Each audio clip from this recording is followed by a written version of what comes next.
Isso aconteceu na minha família há cerca de 20 anos atrás. Atualmente, tenho 29 anos. Estávamos na véspera de comemoração para o Dia dos Mortos. Meu pai, que já é falecido, era alcoólatra e frequentemente batia na minha mãe. Era 1º de novembro e minha mãe estava montando a oferenda para os mortos. Para aqueles que não sabem, aqui no México, é costume criar um altar com coisas que os entes queridos que já partiram gostavam em vida. Naquela época, não tínhamos dinheiro, mal tínhamos o suficiente para comer. Minha mãe montou uma oferenda muito simples naquele ano, com um pouco de feijão da panela, um pouco de café, água e algumas bolachas duras. Tudo estava calmo até meu pai chegar, bêbado como de costume e cantando alto. Ele trazia um saco com um frango assado, o favorito da minha falecida avó, mãe dele.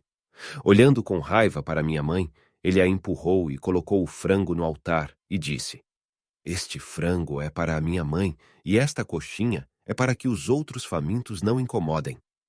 Minha mãe pediu a ele para não dizer isso, pois era um dia sagrado e os mortos deveriam ser respeitados, especialmente porque a maioria deles era parente dela, para quem ela estava fazendo a oferenda. Ao ouvir isso, ele ficou muito bravo e começou a xingar muito ela, dizendo que não era culpa dele que ela não tinha algo melhor para oferecer à família dela. Estou omitindo os insultos, mas você pode imaginar as coisas horríveis que ele falou. Depois disso, ele a agrediu brutalmente. Não parou até que meu irmão e eu gritássemos para ele parar. Ele nunca levantou a mão para mim, mas sempre batia no meu irmão e na minha mãe. Depois de me ver chorando muito, ele apenas disse que era melhor ele ir embora. Deixou ela caída no chão enquanto pegava o dinheiro das economias para ir beber novamente. Sempre fomos uma família muito tradicional e religiosa. Suponho que isso tenha ajudado minha mãe naquilo que ela pediu naquele dia.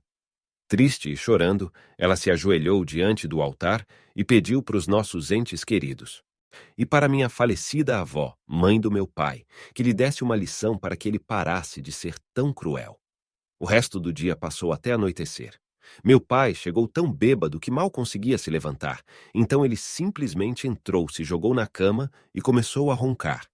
Tentando fazer o mínimo de barulho possível, minha mãe nos mandou para a cama enquanto ela acomodava meu pai para poder se deitar e dormir. Tudo parecia tranquilo até cerca de meia-noite. Meu pai acordou nervoso e tremendo. Meu irmão e eu estávamos dormindo em um beliche, eu na cama de cima e ele na de baixo. Eu estava dormindo quando senti alguém me abraçando e ouvi coisas como: "Eu te amo muito, filha. Você é a melhor coisa que me aconteceu. Sua avó te ama muito. Nem sua avó nem eu jamais te deixaremos sozinha." Ele me deu um beijo na bochecha e depois foi para a cama do meu irmão para fazer o mesmo. Isso continuou a noite toda, repetindo a mesma coisa várias vezes, até que minha mãe, um pouco assustada e achando que ele estava drogado por causa de seu comportamento estranho, pegou uma faca da cozinha e disse: "O que você está fazendo com as crianças? Ou o que você tem?" Ele apenas a olhou e disse: "É que minha mãe me pediu para dar um beijo neles por ela e dizer o quanto os ama." Minha mãe ficou chocada com o que ouviu. Meu irmão e eu saímos correndo da cama e fomos para o lado dela. Depois de ouvir isso, ficamos acordados o resto da noite, com minha mãe nos cuidando e meu pai saindo para a rua nas primeiras horas da madrugada, delirando com memórias de sua mãe falecida. Não tivemos notícias dele até o amanhecer. Naquele momento, o Dia dos Mortos destinado às almas dos mortos estava apenas começando, exatamente à meia-noite, quando meu pai começou a delirar. Por volta das 11 horas da manhã, meu pai chegou muito assustado e pediu à minha mãe que lhe desse os documentos da casa, da caminhonete e dos aparelhos da casa. Ele disse que era muito importante que ela os desse, pois ele estava pedindo. Ela perguntou preocupada: "Para que você os quer?" Ele apenas respondeu: "É que vou fazer um acordo muito importante, aqui do lado de fora da casa." Ela simplesmente os deu para evitar uma briga, pois sabia que ele estava muito estranho e que se estava agressivo bêbado, imagina o que faria drogado. Pelo menos era o que ela pensava. Ele pegou os documentos e correu para o meio do pátio. Nossa casa tinha um terreno grande e, embora eu fosse apenas uma criança, lembro-me claramente de vê-lo estendendo as mãos para o ar com os documentos na mão. Depois de alguns minutos assim, ele soltou os papéis e eles caíram no chão. Ele voltou correndo em nossa direção, dizendo que havia conversado com um homem vestido com uma roupa azul e que seus olhos eram de um azul muito brilhante, mas ele não conseguia ver o rosto dele. Ele disse que havia feito um acordo para deixar sua mãe em paz, que era necessário se livrar de tudo para pagar sua dívida. Nós estávamos apavorados, mas não dissemos nada para não piorar a situação. De repente, ele olhou para onde tinha ficado ajoelhado momentos antes e gritou com raiva. Esse não era o maldito acordo. Ele começou a falar muitos palavrões enquanto ia em direção dos cães amarrados que cuidavam a casa. Era um cão da raça Pitbull e um pastor alemão. Ele os soltou das correntes que os prendia. Ele começou a mandar os cães, gritando que atacassem. Mas o problema é que não havia ninguém na frente dele. E o pior é que os cães realmente avançavam com fúria para a frente, como se realmente algo ou alguém estivesse na frente deles. Meu pai gritava: solta ela, seu maldito, eu vou te matar. A cena foi muito perturbadora, especialmente ao ver que nossos cachorros seguiam o rastro da coisa que meu pai estava vendo. De repente, ele começou a correr com os cachorros na corrente, e eles avançavam violentamente, atacando o ar. Meu pai correu pelas ruas do bairro. Ele era bem conhecido e amado pelos vizinhos. Mas eles sabiam como ele era problemático quando estava bêbado. Preferiram evitá-lo. No entanto, ao vê-lo correndo de um lado para o outro com os cachorros, não puderam deixar de perguntar o que estava acontecendo. Minha mãe apenas respondia: não sei. Ele está assim desde ontem. Quando ele voltou para casa desde que saiu, por volta das 11 da manhã, já eram 5 da tarde. Tanto ele quanto os cães estavam exaustos e até as patas deles estavam machucadas de tanto caminhar. Com um olhar vazio e sem dizer nada, ele passou por nós e amarrou os cães novamente. Nesse ponto, a família da minha mãe já sabia de tudo, porque os vizinhos tinham contado a eles. Então minha avó e minhas tias, irmãs da minha mãe, foram para minha casa. Um irmão do meu pai também estava presente, pois os outros achavam que seu comportamento se devia a uma paranoia das drogas ou algo do tipo. Depois de amarrar os cães, ele começou a dizer ao irmão dele que o diabo estava dizendo: ela está pagando pelos seus pecados. Olha como eu trouxe a sua mãe, a puta da sua mãe. E ele continuou dizendo palavrões enquanto descrevia como via ela implorando a meu pai para ajudá-la a acabar com seu tormento, enquanto o diabo ria dela e a arrastava pelos cabelos. Eu só podia ver como ele chorava e implorava para o nada que parasse, que não a torturasse mais, que ele seria um bom marido e pai, se isso era o que ele queria. Foi então que ele ficou em silêncio por um momento e depois começou a gritar, dizendo que o diabo disse a ele: voltarei por você exatamente à meia-noite, nem um minuto a mais, nem um minuto a menos. Nesse ponto, minha mãe e todos os presentes estavam completamente assustados. Ao ver que meu irmão e eu testemunhávamos tudo desde o início, eles decidiram que era melhor nos trancar em casa para não ver o que ia ser feito, para não nos traumatizar ainda mais do que já estávamos. Mas como minha cama dava para uma das janelas que dava vista para o pátio, subimos rapidamente para espiar com cuidado para que não nos vissem. Naquela época, eu não entendia o que estava acontecendo.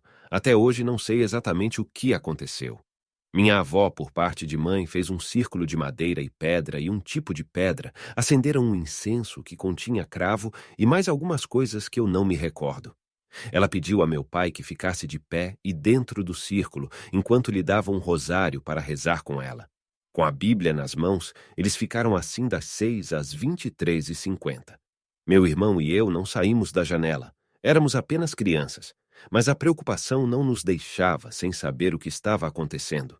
Toda a família estava ao redor do meu pai, quando, de repente, ouvimos ele gritar enquanto dizia: ele está vindo por mim, vem por mim. Vocês não estão ouvindo? Vocês não estão ouvindo a carroça? Meu pai se virou subitamente para o lado, enquanto minha avó dizia: não se distraia, continue rezando comigo, ou me diga, o que você está vendo?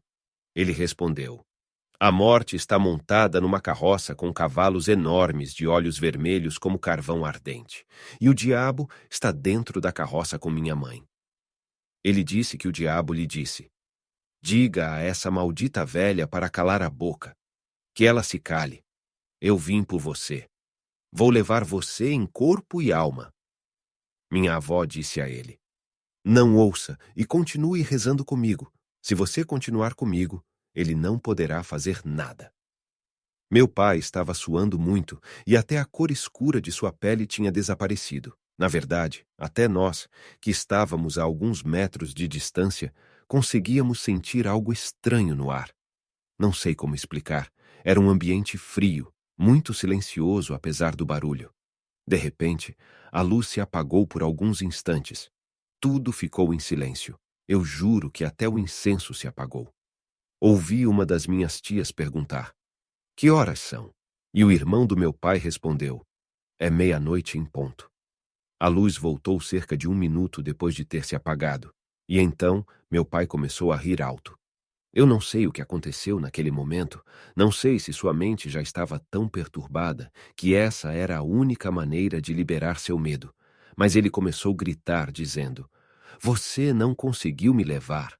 Você não conseguiu me levar! Depois disso, com tudo mais calmo, ele contou a todos que o diabo disse a ele, momentos antes da meia-noite: Agradeça àquela velha maldita, porque por causa dela eu não pude te levar. Mas algum dia vou te levar.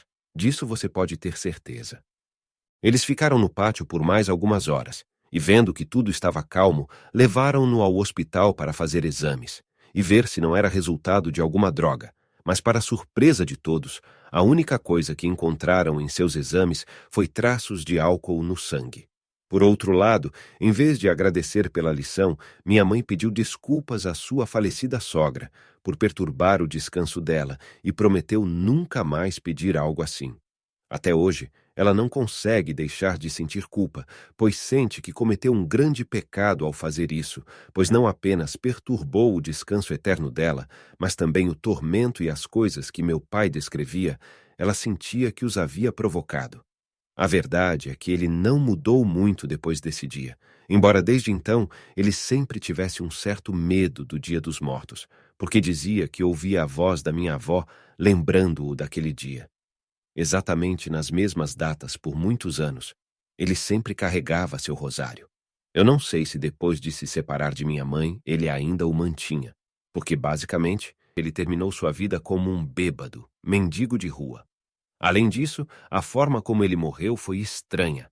Basicamente, todos que estavam lá com ele naquele dia pressentiram sua morte na mesma hora e na mesma data de maneiras diferentes. Um dia antes de ele morrer, uma vontade imensa de vê-lo me invadiu, a ponto de sonhar com ele. Minha avó também sonhou com ele naquela mesma noite, minha mãe e minha tia também. A coisa mais curiosa é que todos nós sonhamos com ele usando a mesma roupa com que ele foi assassinado. Eu juro que esta história é totalmente real, e tudo que posso dizer com base nisso é que pensem muito bem antes de fazer algo assim, e se realmente considerarem fazer isso, tenham muito cuidado com o que pedem para os mortos. Se gostou do relato que contamos para vocês hoje, curtam o vídeo. Inscrevam-se no canal para ajudar ele a crescer e assim contaremos novos relatos.